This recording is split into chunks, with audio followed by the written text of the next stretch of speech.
Hi there, welcome to my course. In this lecture, you will learn about APT approach to reconnaissance. Reconnaissance data. There are two main categories or types of data we will be looking for in our target organization: technical and non-technical. There are two main sources that we might obtain in this information from: physical and cyber. Finally, there are two main methods for obtaining the categories of data from each of the data sources: active and passive.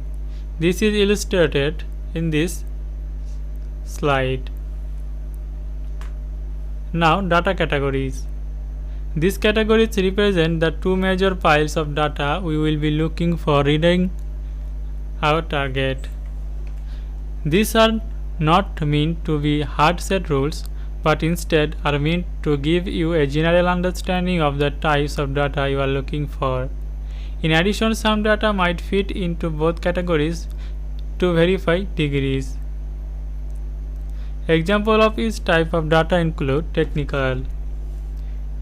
Internet routing subnets is used by the organization. Antivirus software used by the organization. Domain name services record associated with the organization. Non-technical. Geographical location of the organization. Major departments within the organization. Import personnel and their titles and the organization. Data source. Do not confuse physical source that only mean data sources that you might physically obtain or from sources that you must physically interact with. Instead, just look at the physical sources at anything that is not obtained automatically over the internet or from technology. There are other major subcategories of data sources such as open source intelligence, financial intelligence, and human intelligence, but these fall nicely under the cyber and physical categories. It is also extremely important to understand that your source from recon data are extremely dynamic and change at an almost bewildering rate. Just imagine the years before certain websites become extremely popular, such as Twitter, LinkedIn, or even Google. New sites or services like this might be created that can instantly present an additional helpful source of information about your target organization.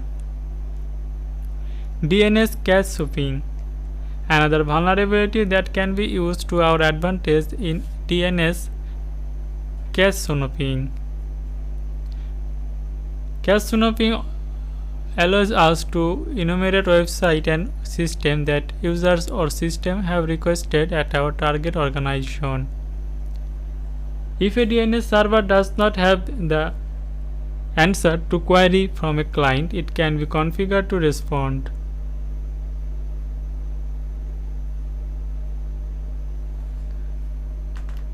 To a client in order to on of two basic modes: iterative or recursive.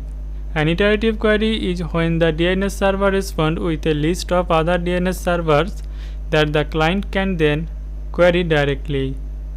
A recursive query occurs when the DNS servers ask other DNS servers for the answer and return the result directly to the client.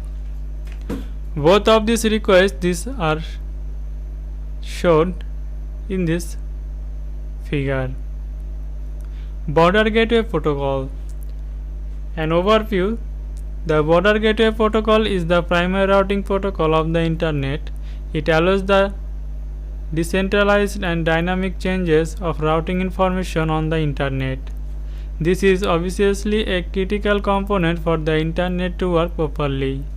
BGP connects to peer using TCP port 179, which is different from most dynamic routing protocols that rely on connectionless UDP or multicast for their connection to neighbor.